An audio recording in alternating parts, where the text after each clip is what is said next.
Welcome back. Over in California and Oregon, ranchers are using an unlikely tool to protect their livestock. A fight scene from the movie Marriage Story. That's right. It kicks off our trending stories, our hot topics brought to you by Walton Arts Center. So the dramatic argument between Scarlett Johansson and Adam Driver, projected via loudspeakers that are attached to drones, is helping scare gray wolves away from cattle. Really? Yeah, this unconventional practice, along with rock tracks like AC/DC's Thunderstruck, has reduced wolf-related livestock losses, listen to this, from 11 in 20 days to just 2 over the next 85 days. Whoa. The USDA says the strategy works because it conditions wolves to associate humans with danger, even cinematic drama like you're seeing played out here. Wow, that's fascinating. Isn't and also, I just have to do a little plug of wolves are wild animals. They are. And they are not pets. They're not. And That's they will right. eat That's your right. other pets. Yes, even your livestock. Even you know, your that's livestock. right. So fascinating that they're using this fight scene blasted out over some Yeah, speakers. shout out ScarJo and Adam Adam Driver, Driver. saving cows. That's nice. right. Yes. Well, this is actually pretty sad. All Yeah. right, so singer Jessie J, you know, we talked about she was diagnosed with breast cancer. Well, she's facing unexpected health setbacks as she continues to recover from the surgery that she had had. So on her Instagram, she wrote to fans, quote, 6 weeks post-surgery, and I was back in the same ward I was after my surgery, not expected or planned. I had and still have symptoms that pointed towards a blood clot on my lung. It's not a blood clot, thank God. Now, according to the price tag singer, her doctors ran a bunch of tests that concluded that she had a currently unknown type of infection and a little bit of fluid in her lungs. But she is out of the hospital now. She's going to continue some outpatient treatment, but wishing her the absolute best and a swift recovery. Can't imagine what she's going through. So. Absolutely, and I love her music, and she's just kind of a bright pop star, I and agree. so we want to see that light shining. Yeah, for sure. A new AP poll reveals that the checkout line is causing major stress for most Americans. I know I can relate to this. I don't know how you feel, but more than 3/4 of U.S. adults say grocery prices are weighing heavily on their minds and their wallets. With prices still climbing, many shoppers say it's hard to feel confident about their next grocery run. Across all age groups, rising food costs came out as the top source of financial stress. And you see it, you know, I think we do a good job of trying to limit the times we go out to eat. So we do buy a lot of groceries because we find that's a little bit more cost effective. Yes. But even that is becoming more and more expensive. A trip to the grocery store today does not cost what it did a year ago. It's hurting. It does hurt. And, you know, I will say, just from our experience, meal prep. Yeah. No matter what, we're like, don't go to lunch. Don't go X, Y, and Z. Because even just things that didn't used to be expensive, right? Buying a little bit of fruit, eggs, you weigh it, and you're like, oh my gosh. Right, yeah, we talked about the egg kind of crisis, if you want to call it that, but how expensive they have become. So anyway, no surprise here, but interesting to mark that this is happening. Totally agree. Well, Matt Rife may be known for his comedy, Sure. right? But he's a horror lover through and through, and right now he has got the Haunted Collection to prove it. So this past Friday, the comedian announced on TikTok that he's officially purchased the home and museum of Ed and Lorraine Warren. Gosh, why, dude? So this also includes the famed paranormal investigator's entire haunted collection, including the infamous Annabelle doll. That's Annabelle right there. If you've only seen the movies, that is what the actual Annabelle looks like. Raggedy Out Ann of sort here. of doll.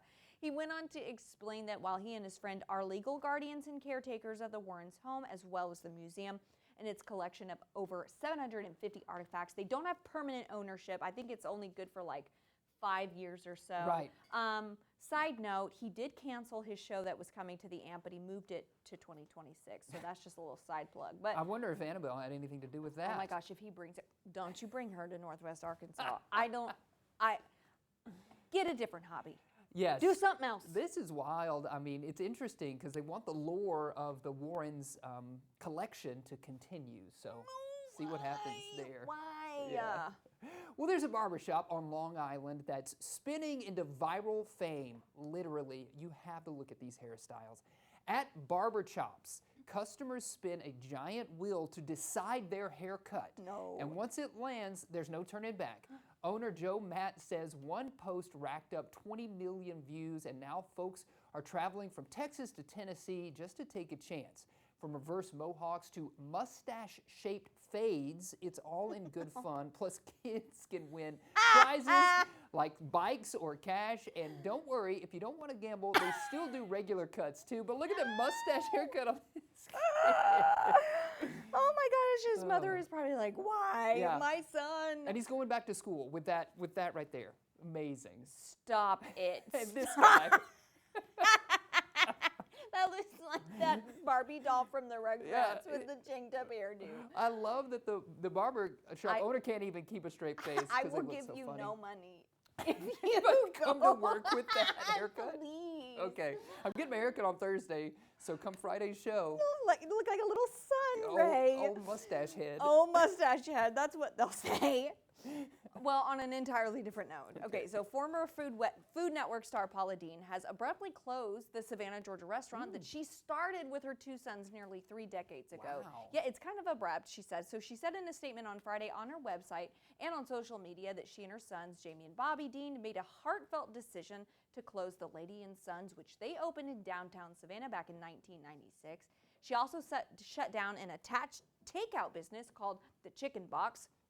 She didn't give any reason. She said that 4 restaurants she owns in Tennessee, South Carolina, and Missouri will remain open, but her flagship Savannah restaurant helped launch her into fame. We all know that. She had her Food Network show back in 2002, ran for a decade. So closed down, end of an era. So, end of an era. Yeah, That's it. wonder why. I'm glad those other ones are remaining open, though, because Yeah. I know a lot of her food has a lot of fans, right? Yeah, absolutely. Yeah.